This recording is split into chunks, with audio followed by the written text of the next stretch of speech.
ఈశ్వరుడు ఎల్లభూతములకు నియామకుడై ప్రాణుల హృదయమందున్నవాడై గంత్రగాడు బొమ్మల నాడించు రీతిగా ప్రాణుల భ్రమింపజేయుచున్నాడు.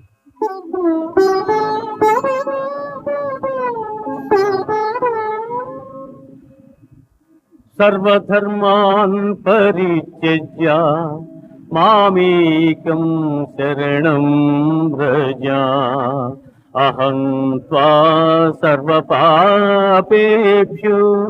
మోక్షయిష్యామి మా శుచః. ఆ ఆ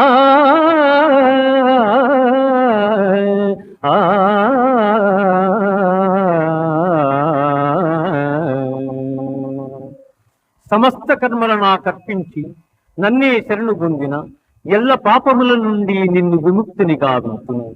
నీవు చింతింపకు.